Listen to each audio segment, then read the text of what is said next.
जो चीज़ आसानी से मिल जाए वो हमेशा तक नहीं टिकती, और हमेशा तक टिकने वाली चीज़ आसानी से नहीं मिलती। सिर्फ जीतने वाला ही नहीं बल्कि कहाँ पर हारना है ये जानने वाला भी महान होता है। नमस्कार, मैं हूं मनोज कुमार और आप देख रहे हैं हमारा चैनल मिस्टर मनोज एंकर। तो आइए सबसे पहले बक्सर ज़िले के सुर्खियों पर एक नज़र डाल लेते हैं। एक दिन में बक्सर ज़िले में हुआ सबसे बड़ा कोरोना धमाका, मिले 92 मरीज, कुल संख्या पहुंच गई 776। सोमवार को आई रिपोर्ट में 8 पुलिसकर्मी भी पाए गए कोरोना पॉजिटिव। ब्रह्मपुर के थानाध्यक्ष भी इस कड़ी में पाए गए कोरोना पॉजिटिव। जिले में कोरोना संक्रमित व्यक्ति को दिया जा रहा है होम आइसोलेशन पर रहने का विकल्प। अब हमारे बक्सर जिले में शुरू होगा मेगा टेस्टिंग, रोज जांच होंगे 500 लोगों के सैंपल्स। डुमरांव में संक्रमण को देखते हुए हर गली को सैनिटाइज करने की कोशिश। अब हमारे बक्सर जिले में बनेंगे 3 नए कोविड-19 हॉस्पिटल। चौसा नहर मार्ग पर मनोहरपुर के समीप हुई एक सड़क दुर्घटना। राजपुर थाना क्षेत्र के जलहरा गांव में एक 7 वर्षीय मासूम की नहर में डूबने से हुई मृत्यु। धनसोई थाना क्षेत्र के बन्नी गांव में एक 55 वर्षीय व्यक्ति की पानी से भरे गड्ढे में डूबने से हुई मौत। सोनवर्षा ओपी थाना क्षेत्र के अंतर्गत दंगौली गांव में छेड़खानी का मामला हुआ उजागर। तो आइए अब खबरों को पढ़ते हैं हम विस्तार से। सबसे पहले तो हम आपको बता दें कि हमारे ज़िले का कोरोना रिपोर्ट इस समय बहुत ही भयावह है। कल जो सोमवार को रिपोर्ट आए थे उनमें 92 लोगों को कोरोना पॉजिटिव पाया गया था। अब तक हमारे ज़िले में इतनी बड़ी संख्या में एक दिन में कभी भी रिजल्ट्स नहीं आए थे जिनमें लोगों की पॉजिटिव संख्या 92 तक पहुंची हो। इन 92 लोगों के पॉजिटिव हो जाने से हमारे बक्सर ज़िले में संक्रमण की कुल संख्या 742 पहुंच गई है, जो कि हमारे बक्सर ज़िले वासियों के अंदर एक खौफ कायम करने के लिए पर्याप्त हो चुका है। इसके बावजूद हम आप सभी से ये कहना चाहेंगे कि डरने की आवश्यकता नहीं बल्कि लड़ने की आवश्यकता है और सावधान रहने की आवश्यकता है। 746 लोगों में से हम आपको बताना चाहेंगे 412 लोग ठीक हो चुके हैं, लेकिन अभी हमारे ज़िले में एक्टिव केसेस की संख्या जो चल रही है वो 364 है। इसके अतिरिक्त 2 लोगों का डेथ भी हुआ है कोरोना पॉजिटिव होने के कारण हमारे बक्सर ज़िले में, जो कि दुख की बात है। साथ ही साथ हम आपको बताना चाहेंगे कि जैसे आम जनता संक्रमित हो रही है, वैसे पुलिस वाले भी अब संक्रमण की चपेट में बहुत अधिक संख्या में आने लगे। आम जनता के पास तो विकल्प भी है कि वो अपने आप को सुरक्षित रखने के लिए अपने आप को घर में कैद कर सकता है, लेकिन जब पुलिस वाले संक्रमित होने लगेंगे तो उनके पास ये विकल्प भी नहीं होता है। उनको एनी हाउ अपने ड्यूटी पर जाना है, सड़कों पर घूमना है, गश्ती करना है, लोगों के कांटेक्ट में आना है। तो इनके साथ ऐसा होना यह निश्चित तौर पर दुख की बात है और हम ईश्वर से प्रार्थना करेंगे कि ये पुलिस वाले जल्द से जल्द ठीक हो सके ताकि ये पुनः अपने ड्यूटी पर आए और हमारी रक्षा करें। इस कड़ी में हम आपको ये भी बताना चाहेंगे कि बक्सर के टाउन थाना से ही, अकेले टाउन थाना से ही 5 लोगों की रिपोर्ट पॉजिटिव आई है। इसके पहले भी टाउन थाना से कई लोगों की रिपोर्ट पॉजिटिव आई थी और ब्रह्मपुर के थानाध्यक्ष को भी कोरोना पॉजिटिव पाया गया है। तो न केवल जनरल ड्यूटी करने वाले पुलिसकर्मी बल्कि उच्च अधिकारी भी इस कोरोना की चपेट में आने लगे हैं।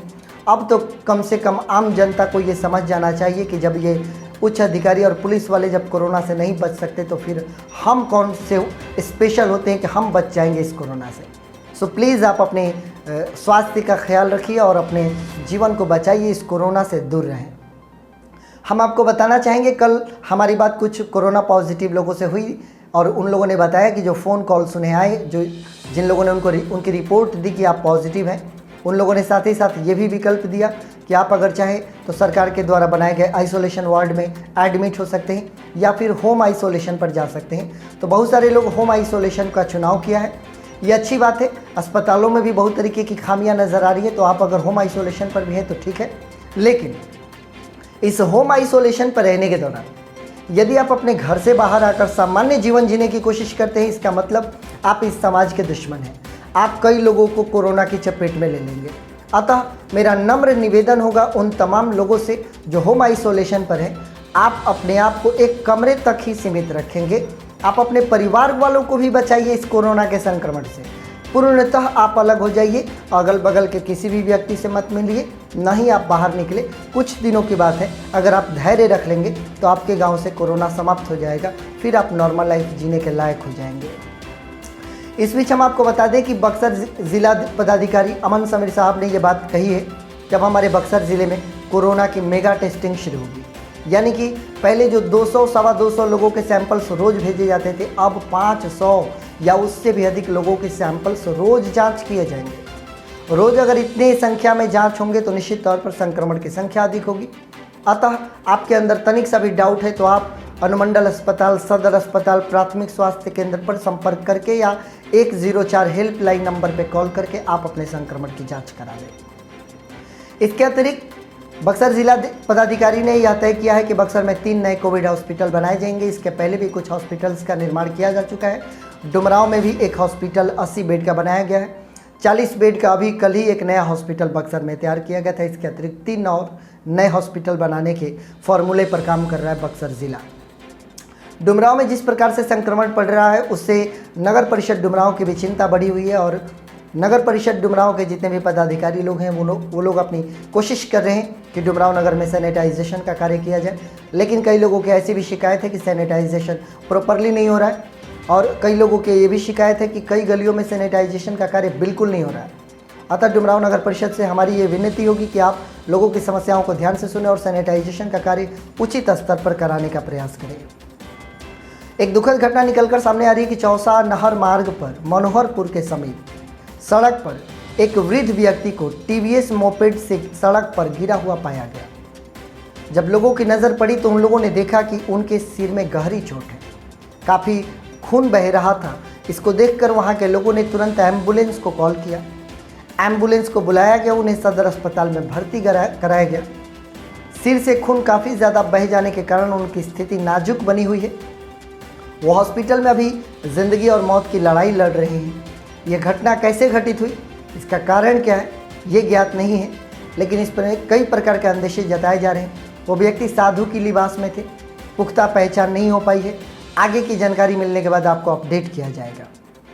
एक और खबर हम आपको बताना चाहेंगे। राजपुर थाना क्षेत्र के जलाहरा गांव में एक 7 वर्षीय मासूम बच्ची का नहर में डूब जाने से मृत्यु हो गई। बताया ये जा रहा है कि मनोज राजभर की बेटी थी, नाम था मनीषा।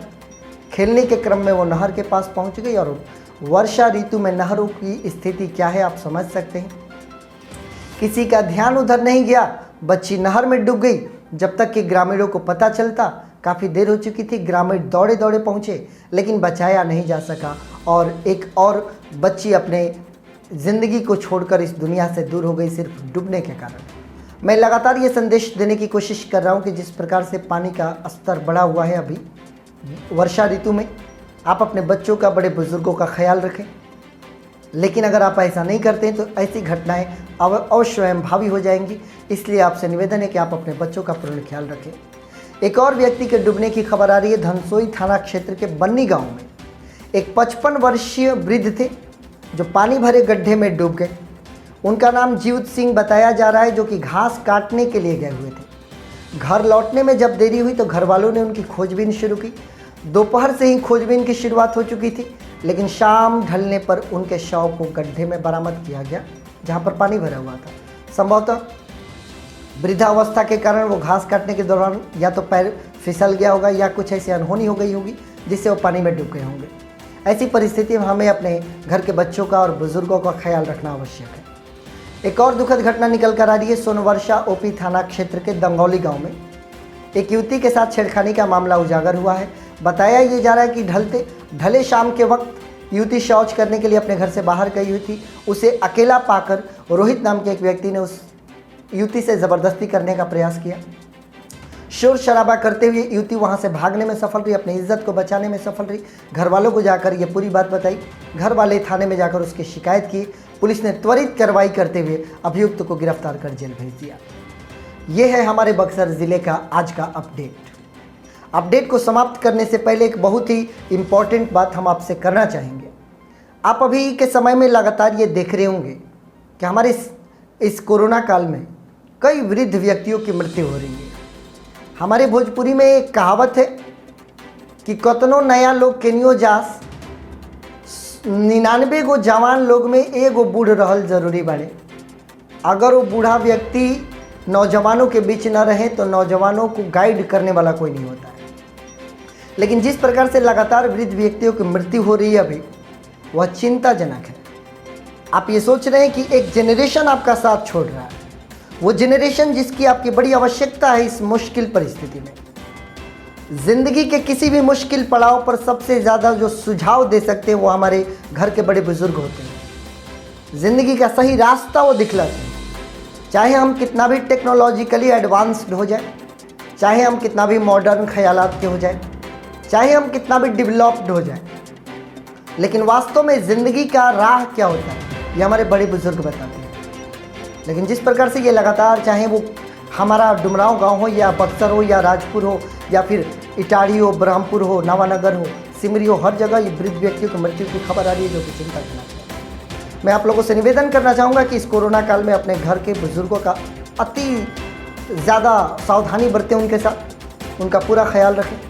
कहीं ऐसा ना हो कि ये कोरोना काल जितने महीनों से चल रहा है हमारी ज़िंदगी से हमारे सभी बड़े बुजुर्गों को छीन ले और आने वाला समय बहुत ही ज़्यादा हमारे लिए कष्टकारी हो जाए। उनका साथ हमारे लिए बड़ा आवश्यक है। मैं ईश्वर से प्रार्थना करूँगा कि बड़े बुजुर्गों की रक्षा करें, इनकी ज़िंदगी को और लंबी करें, ताकि हमारे जीवन में इनका मार्गदर्शन और इनका आशीर्वाद प्राप्त होता है। तो इस कोरोना काल में हम आप सभी के मंगलमय स्वास्थ्य की कामना करते हैं। आप सकुशल रहें, सुरक्षित रहें एंड मोस्ट इम्पोर्टेंटली कोरोना से बचे रहें। आप हमारे साथ बने हुए हैं, इसके लिए आप सभी का बहुत बहुत धन्यवाद।